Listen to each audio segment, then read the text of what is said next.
They've been waiting many days for what will happen during this one. Along 21 turns that are steep to the point of cruelty. Their heroes will soon be here, and the roadside is the front row. Route 211 awakens with the anticipation of the famous climb to Alpe d'Huez. To look at the faces is to think it's Christmas morning.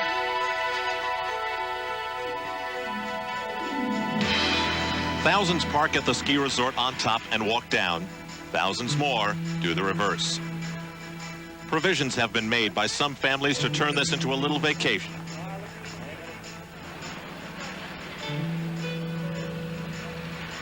And other equipment has been brought to create the tour's unique graffiti, which salutes the stars.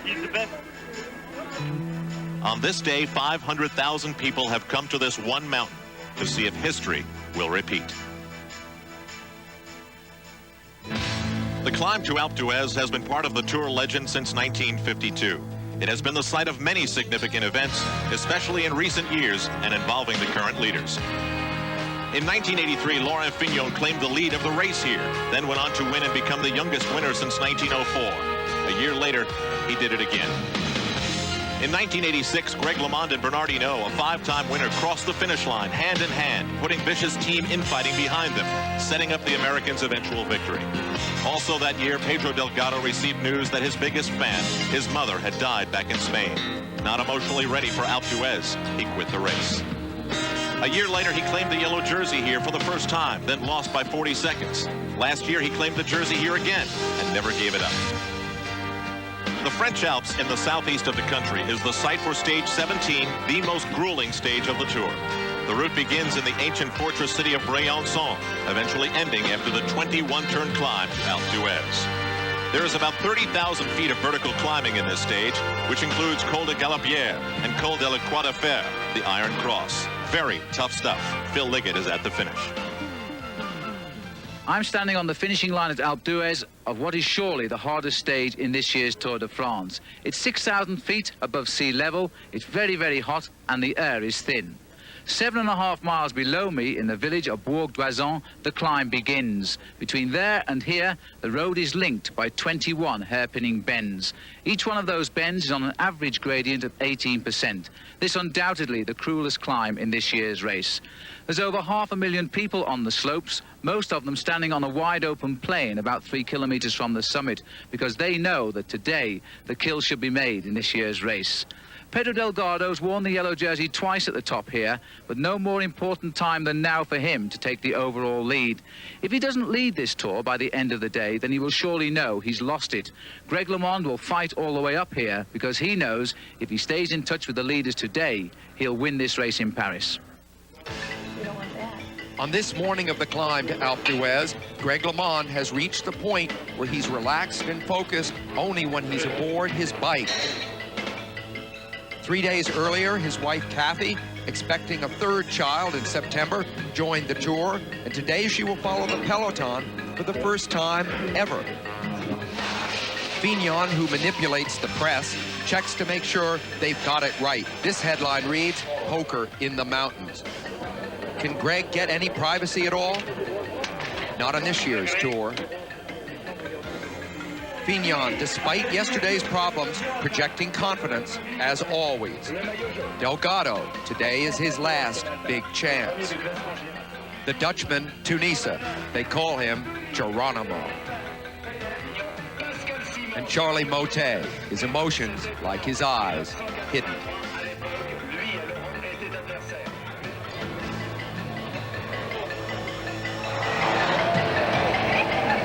Full of trepidation, the field rolls away towards the unknown. This 17th stage talked about since the tour route was announced 10 months ago. The highest roads in the Alps where 3 men lead their own expedition in search of a yellow jersey.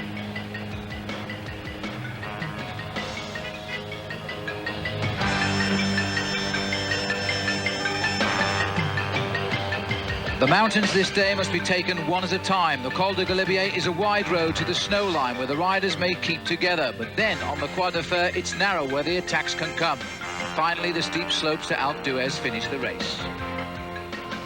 The Alpine sun beats down hard. Temperatures on the roads ahead are being recorded at over 100 degrees. Along the route, thousands are standing shoulder to shoulder. Kathy Lamond has found a place to stand alone, perhaps reflecting a little bit of what she feels inside. Greg, in the peloton, breezes by. Gert-Jan Theunisse has a four-leaf clover tattooed on his shoulder, carries another in his passport, and his girlfriend lights candles for him when he rides. The pack, a necklace strung in the mountains, is 15 seconds back of Theunisse now at the crest of Galibier.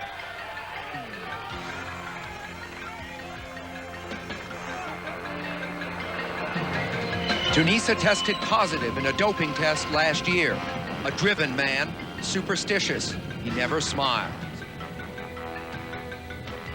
The element of luck is so frequently attached to that of skill. It's bad luck to be behind someone like Gilles Sander when he crashes, but sometimes skill can steer you out of the way.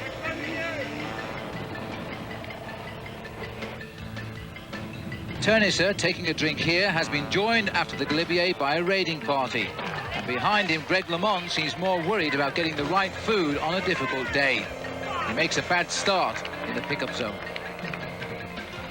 Gert Theunisse, still showing no signs of visible effort, moves towards the summit of the Croix de Fer.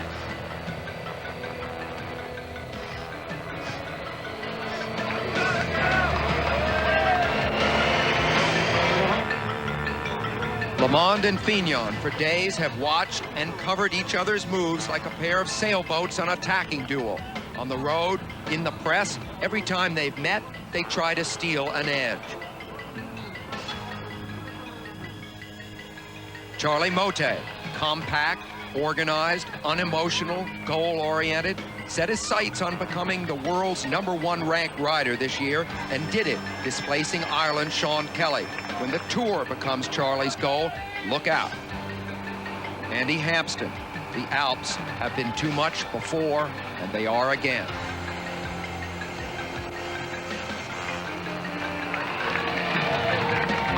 Theunisse, four-leaf clovers working overtime, clears the mountaintop known as the Iron Cross. 1 minute, 25 seconds later, the pack, including Fignon, Lamond, and Delgado, reach the peak. Everything is going according to pre-race strategy predictions. The moves are being saved for Alpe d'Huez.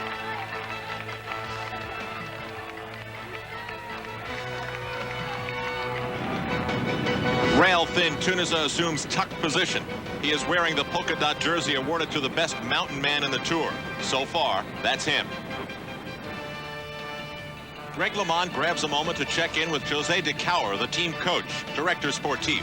No doubt they're talking about what's ahead and not what's behind.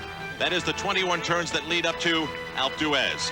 It is there that Greg LeMond will find out if all this is real. He knows the vicious history of cyclists losing here, and he doesn't want to join the long list. The 76th Tour de France continues its race towards Alpe d'Huez.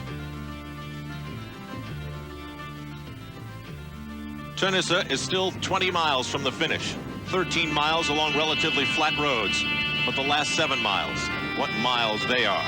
It's clear his wheels will touch the slopes of Alpe d'Huez first, leading the leaders by 4 minutes. Delgado, Fignon, and Lamond are still together. Pedro is the man everyone is waiting for. Fignon seems to have put the previous day's stage, when his legs didn't have it, behind him. Lamond, if he survives this climb, may be able to clinch the race. Kathy Lamond has gone ahead to the finish with Greg's father. All she can do now is provide support for Greg after it's over, whatever happens. Now it's spoiled. I don't want to follow any other way. After being in front for most of the hot day, Theunisse now climbs the slopes of Alpe d'Huez, still leading and committed to try for the stage victory in front of a mainly Dutch crowd. While further back, interest centres on the leaders of the Tour, and it's Laurent Fignon again who provides the surprise. Only 24 hours previously, Fignon was in trouble in the Alps. Now he was daring to attack. LeMond counters, and so too does Delgado. There are signs at every turn on the climb to Alpe d'Huez that count down from 21 to 1. Theunisse is at sign 15, but the strain is beginning to show. Minutes ago, his hair was flying in the breeze, now filled with sweat. It sticks to his head. At the top, Cathy Lamond watches the proceedings on television. Whatever it is that will take place on this mountain today is very close to taking place.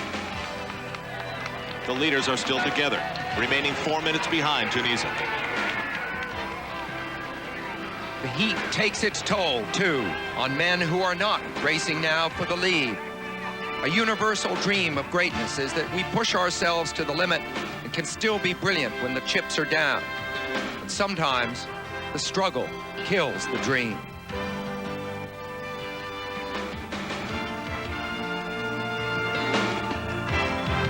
But it's a man from the flatlands of Holland who continues to lead on the climb of Alpe d'Huez. Theunisse has 2 minutes over this group now.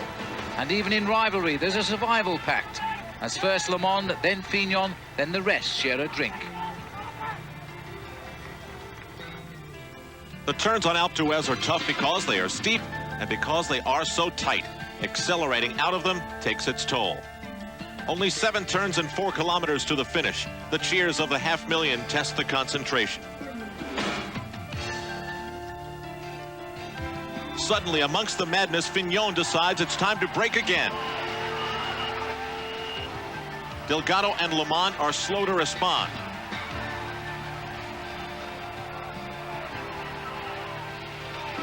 But Cathy Lamond is not.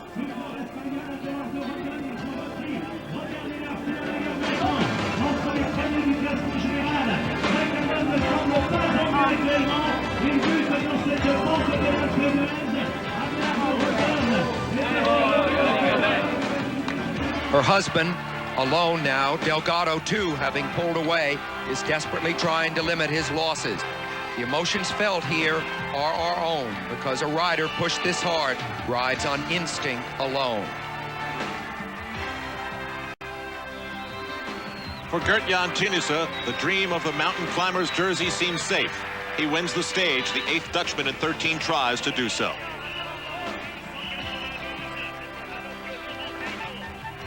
It is shocking that Delgado was not the one to lead the break of the leaders. Fignon again is showing that in spite of what is often said about him in the French press, he is tough enough. Lamond's lead over Fignon at the start today was 53 seconds. Again, Alpe d'Huez is playing its part in the Tour. It had no heart, no feelings, and no respect. Only 1 minute 9 seconds behind Theunisse, Fignon and Delgado near the finish. The stage is 100 miles long, but Fignon waited until the last 2.5 miles to shake things up. Pedro Delgado enters the media sea, which undoubtedly will quickly ask him if the events of the day mean his comeback is over. Fignon will reclaim the yellow jersey, knowing that the 2 other times he did that here, he won the Tour. Greg LeMond tries to limit the damage. His lead is now a deficit. What he has left in his legs will determine how large it is.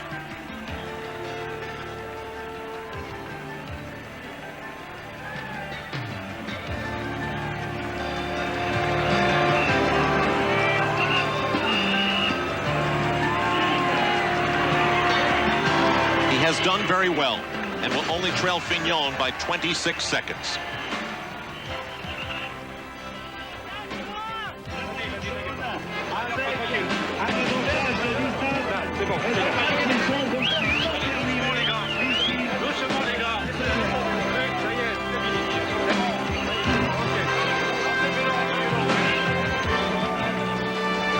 Cathy Lamond knows her husband was beaten today.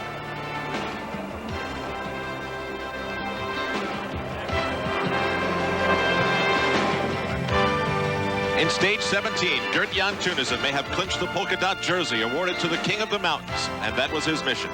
Fignon now leads Lamond by 26 seconds as they exchange the yellow jersey again.